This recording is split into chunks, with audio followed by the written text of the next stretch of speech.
তেজপুৰত সংঘটিত হৈছে মানৱ সমাজক লজ্জানত কৰা ঘটনা। নিজ নাতিনীক বৰ্হিৰাজ্যত বিক্ৰী বাবুল আলীৰ তেজপুৰৰ পৰুৱা খনামুখত সংঘটিত হৈছে এই ঘটনা। ইতিমধ্যে আৰক্ষীয়ে গ্ৰেপ্তাৰ কৰিছে পাহন্ত বাবুল আলীক।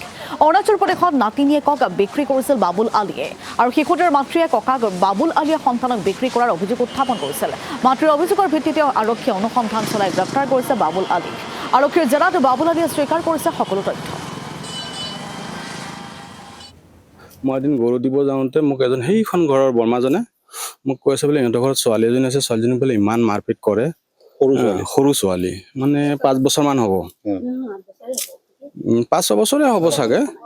তাৰপিছত কৈছে মাৰপিট কৰে, আকৌ আপোনাৰ হেৰি কৰে, সেই এইটো কি বুলি কয়, কাপোৰ কানিবিলাক ধুৱায়, তাৰপাছত আঁঠু কৰাই থয়, অকণমান কিবা ভুল কৰিলে অত্যাচাৰ কৰে। মই মানে সেই বৰ্মাজনীয়ে মোক ক'লে গৰম চামুচ দি পেলাই কিবা লগাই দিয়ে, এনেকুৱা কৰে বুলি মানে মোক এদিন ক'লে। আৰু গৰম চামুচৰ কথাটো এখেতে ক'লে আৰু বাকী সেই বৰ্মাজনীয়ে ক'লে।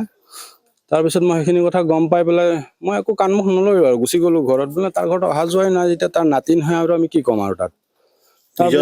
নিজৰ নাতি, ছোৱালী ঘৰৰ নাতি। তাৰপিছত শুনিছোঁ নাতি বুলি। তাৰপিছত কি হ'ল, এদিন ৰাতিপুৱা বৰষুণ দি আছে, তাই হাতত ধৰি পেলাই এনেকুৱা আঙুলিত ধৰি ছোৱালীজনী লৈ গৈ আছে। মই ৰাতিপুৱা 5টামান বজাত টোপনিৰ পৰা উঠি বাৰান্দাত বহিছোঁ, তেতিয়া দেখিছোঁ মোৰ ঘৰৰ সন্মুখেদি মানে সি লৈ গৈ আছে। সি আপোনাৰ বেগ এটা আছে পিঠিত আৰু ছোৱালীজনী কাপোৰ কানি পিন্ধাই লৈ গৈ আছে, হাফ পেণ্ট এটা আৰু